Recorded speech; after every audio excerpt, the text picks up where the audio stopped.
So shall we start how we write in university examination pain and pain gate theory. So pain is an unpleasant sensory and emotional experience associated with actual or potential to damage or describing in the terms of such damage.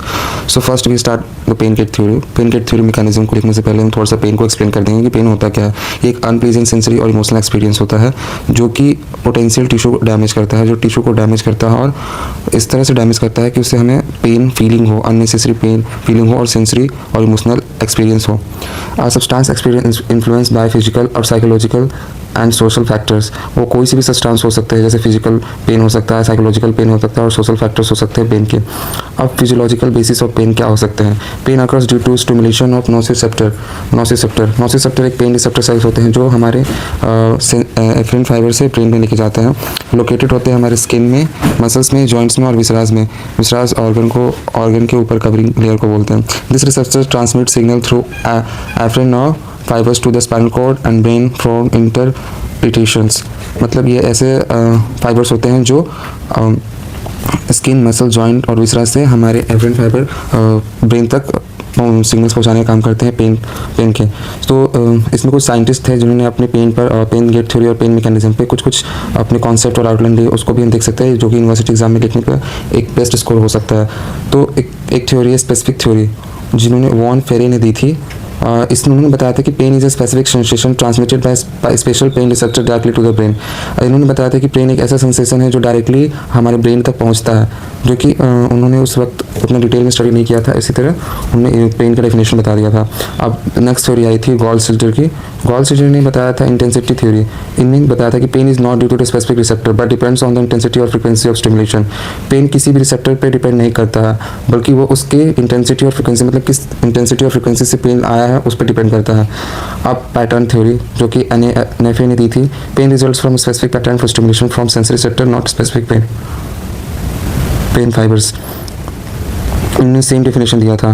फिर इन दोनों के बाद माल्जेक्स और wall ने 1965 में pen gate theory पर एक अपना स्टिमुलेशन दिया. इसमें pain signal can be modulated और gated at the spinal cord level.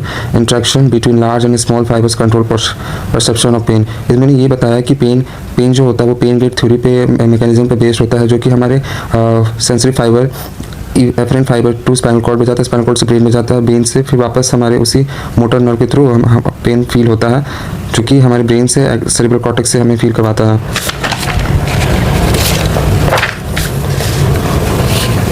अब हम पेन गेट थ्योरी को अब एक्सप्लेन करेंगे.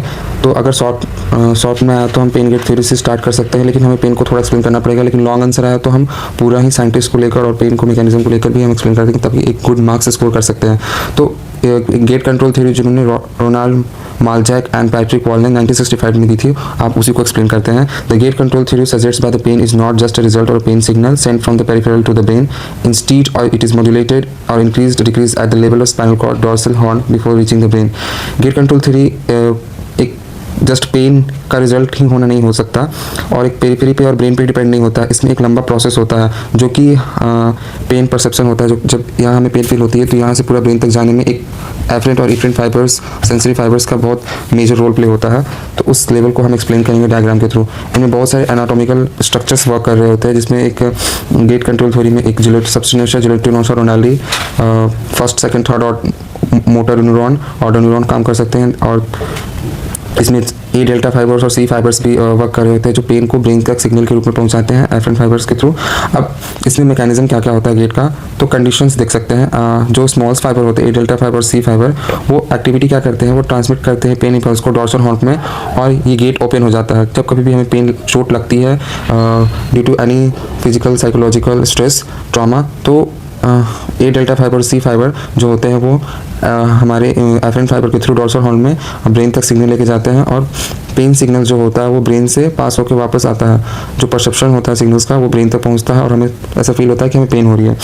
फिर जब लार्ज फाइबर आते हैं, जब लार्ज फाइबर्स आते हैं ए बीटा फाइबर, वो वापस मोटर थ्रू के रिटर्न आते हैं. वो क्या करवाते हैं, स्टिमुलेशन को इनहिबिट कराते हैं. जब कभी भी हमें यहाँ पेन होता है तो हम यहाँ पे रब या प्रेस करते हैं तो पेन का जो स्टिमुलेशन होता है वो थोड़ा कम हो जाता है. तो उस समय इंटरन्यूरॉन सेल जो होते हैं वो मैकेनिज्म रोक देते हैं और गेट क्लोज हो जाता है। गेट क्लोज हो जाता है, जो पेन के जो सिग्नल्स होते हैं वो ब्लॉक हो जाते हैं। अब पेन गेट थ्योरी को हम इस मैकेनिज्म को हम पूरा एक्सप्लेनेशन के थ्रू, डायग्राम के थ्रू समझते हैं। जैसे कि ये हमारा हैंड है और ये फिंगर है, तो नोसिसेप्टर पेन जो होते हैं, कोई भी स्टिमुलेशन, हमारा कोई भी चोट या कट हमें यहाँ लगता है और हमारे जो एफरेंट फाइबर होते हैं वो सिग्नल लेके स्पाइनल कॉर्ड में जाते हैं, स्पाइनल कॉर्ड के डोर्सल हॉर्न में जाते हैं। जो एफरेंट फाइबर होते हैं वो सिग्नल लेके जाते हैं, A delta fibre and C fibre होते हैं, जो पोस्टीरियर नर्व रूट से गैंग्लियन से लेके जाते हैं, ये हमारे स्पाइनल कॉर्ड में। और स्पाइनल कॉर्ड में एक मार्जिनल न्यूक्लियस होता है जिसमें सबस्टेनियोसा जुलेटोनोसा होता है, वो पोस्टीरियर हॉर्न से लेकर फिर वो स्पाइनल कॉर्ड लेटरल सब थैलेमिक ट्रैक्ट में आते हैं। लेटरल सब थैलेमिक ट्रैक्ट से वो मेडुला में जाते हैं, मेडुला से midbrain, pons, medulla, pons और मिड ब्रेन में जाने के बाद वो थैलेमस में जाते हैं, और थैलेमस में एक्टिवेट करने के बाद वो सेरेब्रम में जाते हैं। सेरेब्रल कॉर्टेक्स में हमें ये पता चलता है कि हमें पेन हो रहा है। तो जो ए डेल्टा फाइबर्स और सी फाइबर्स होते हैं वो हमारे स्पाइनल कॉर्ड में जाते हैं, जो फर्स्ट ऑर्डर न्यूरॉन होता है। जो फर्स्ट ऑर्डर न्यूरॉन होता है वो एक्टिवेट हो जाता है और सेकंड ऑर्डर न्यूरॉन को एक्टिवेट कर देता है। जो सेकंड ऑर्डर न्यूरॉन होता है वो सब थैलेमिक ट्रैक्ट से, लेटरल में जो सब थैलेमिक ट्रैक्ट होते हैं उससे वो स्पाइनल कॉर्ड से मेडुला ओब्लांगेटा और मिड ब्रेन में लेके जाते हैं, जो कि थर्ड ऑर्डर न्यूरॉन होता है। जो थर्ड ऑर्डर न्यूरॉन होता है वो मिड ब्रेन से, थैलेमस से हमारे सेरेब्रल कॉर्टेक्स से जाता है, जिससे हमें पता चलता है कि पेन हो रहा है और ब्रेन को सिग्नल मिलता है कि हमें पेन हो रहा है।